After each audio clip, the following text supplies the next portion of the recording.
1 cup গুঁড়া দুধ, baking powder 1 চিমটির মতো, সয়াবিন তেল 2 চা চামচের মতো। ভালো করে এই উপকরণগুলো মিশিয়ে নিতে হবে।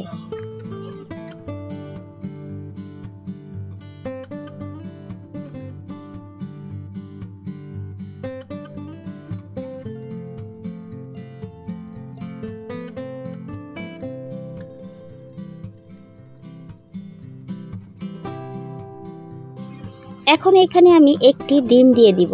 ডিমটি আপনারা আলাদা করে ফেটিয়ে নেবেন।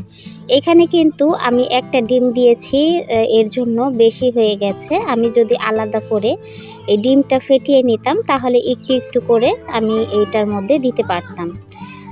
বেশি হয়ে গেছে, দেখুন একটু নরম হয়ে গেছে। এখন এর মধ্যে আমার আবার গুঁড়া দুধ ব্যবহার করতে হবে।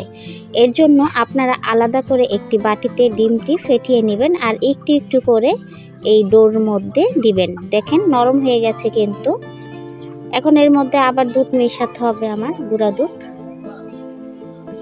আমি একবারে ডিমটা ঢেলে দিয়েছি, এর জন্য একদম নরম হয়ে গেছে। আমি একটা বাটিতে যদি ভালো করে ফেটিয়ে একটু একটু করে দিতাম তাহলে এরকম নরম হতো না।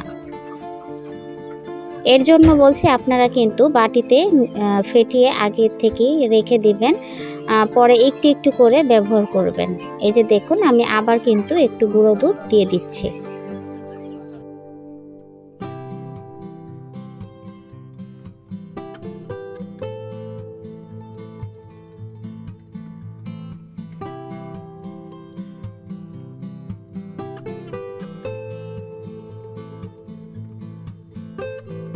এখন এটা আমি 2 মিনিটের মতো ঢেকে রাখবো, তাহলে কিন্তু একটু শক্ত হয়ে যাবে।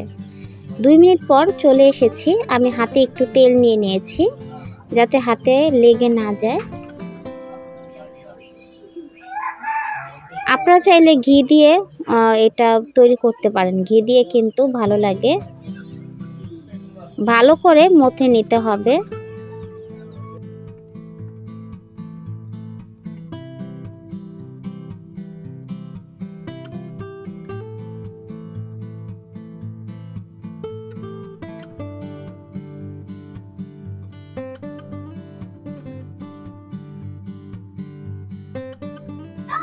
হয়ে গেছে। এখন লম্বা লম্বা করে আমি মিষ্টি বানিয়ে নিব সবগুলো।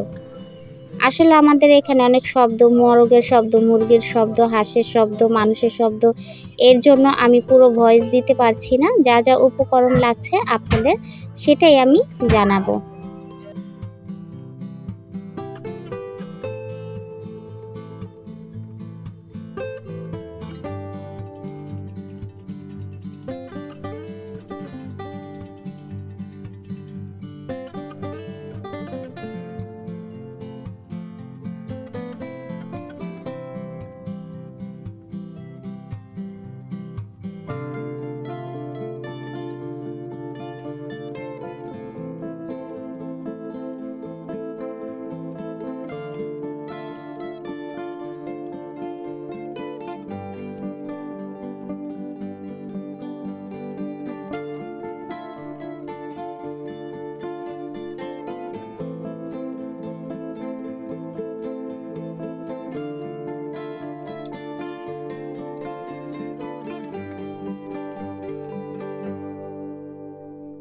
এই তো সব মিষ্টিগুলো আমার বানানো হয়ে গেছে। এখন চুলাতে আমি প্যান বসিয়ে দিয়েছি আর হাফ কেজির মতো পানি ব্যবহার করেছি। এখন এটা আমি একটি মালাই তৈরি করব। এর জন্য গুঁড়া দুধ দিয়ে আমি এই মালাইটা তৈরি করব। এখানে 2 চা চামচ আমি দুধ ব্যবহার করেছি, গুঁড়া দুধ। আর একটি কথা আমি বলতে ভুলে গেছি, এটা কিন্তু ফুল ক্রিম দুধ, আর অবশ্যই ফুল ক্রিম গুঁড়া দুধটা ব্যবহার করবেন, তাহলে কিন্তু মিষ্টিগুলো খুব সুন্দর হবে। আমি চিনি দিয়ে দিলাম এখানে স্বাদ মতো। আপনারা আপনাদের মতো স্বাদ মতো চিনি ব্যবহার করবেন। আমার হাফ কেজি পানিতে কিন্তু যে বাটি 1 বাটি গুঁড়া দুধ নিয়েছি সেই বাটির 1 বাটি চিনি লেগেছে। আর আপনারা আপনাদের স্বাদ মতো চিনি ব্যবহার করবেন। এখন আমি এটাকে ঢেকে দিব যে পর্যন্ত বলক না আসতেছে। এখন কিন্তু আমি দিব না মিষ্টিগুলো, যখন বলক আসবে তখন কিন্তু আমি মিষ্টিটি দিব।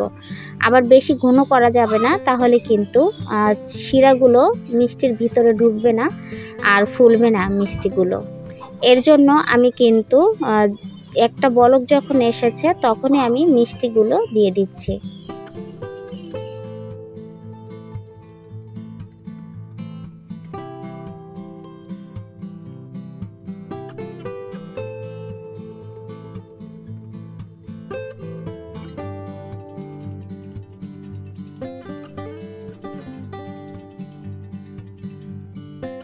যেহেতু এখানে একটি ডিম ব্যবহার করেছি, এর জন্য আমি একটি এলাচ দিয়ে দিলাম যাতে ডিমের গন্ধটা চলে যায়। এখন এটাকে ঢেকে দিব, দেখবেন 1 মিনিটের মধ্যে কিন্তু ফুলে একদম ডবল হয়ে যাবে। এই যে দেখুন ঢাকনা তুলেছি, দেখুন কত সুন্দর ফুলে যাচ্ছে। তারপর এটা কিন্তু মিডিয়াম ফুলেছে, আরও বেশি ফুলকো ফুলকো হবে, খুব মোটা মোটা হবে। আমি কিন্তু ভালো করে জ্বালিয়ে নিব।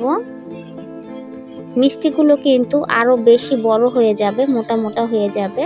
এখনও কিন্তু হয়নি, শুধুমাত্র একটি বলক দিয়েছি আমি। আবার ঢেকে দিব।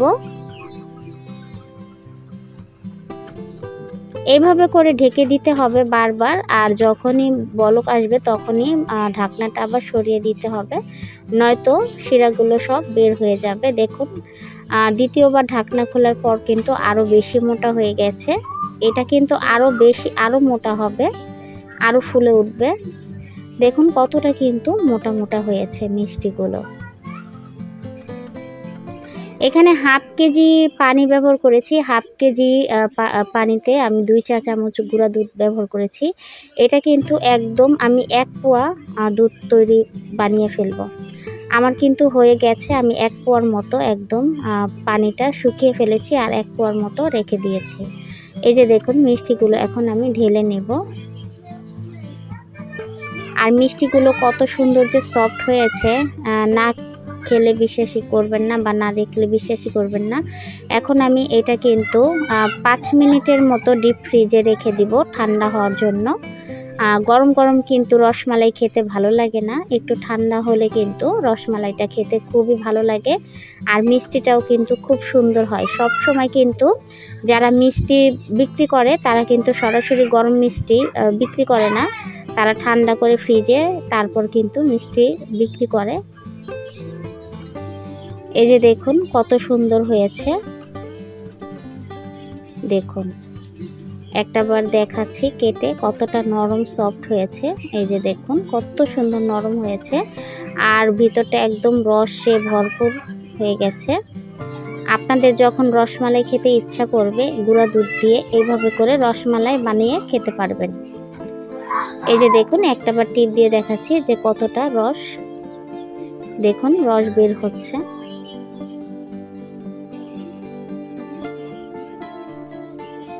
দেখুন কতটা রসালো।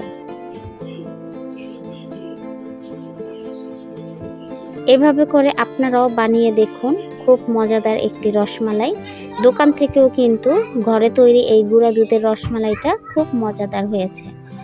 আর আপনাদের বাচ্চারাও কিন্তু খুব পছন্দ করবে। এইভাবে অল্প খরচে 1 কেজি রসমালাই তৈরি হয়ে গেছে। খুবই অল্প খরচে আর অল্প সময়ে 1 কেজি রসমালাই হয়ে গেছে। তো আজকের রেসিপিটি কেমন লেগেছে মতামত কমেন্ট বক্সে অবশ্যই জানাবেন। যদি ভালো লেগে থাকে চ্যানেলটিকে সাবস্ক্রাইব করে পাশে থাকা বেল আইকনটি বাজিয়ে দিবেন আরও নিত্য নতুন এরকম মজাদার রেসিপি দেখার জন্য। আজকের মতো বিদায় নিলাম। সবাই ভালো থাকবেন, সুস্থ থাকবেন। আল্লাহ হাফেজ।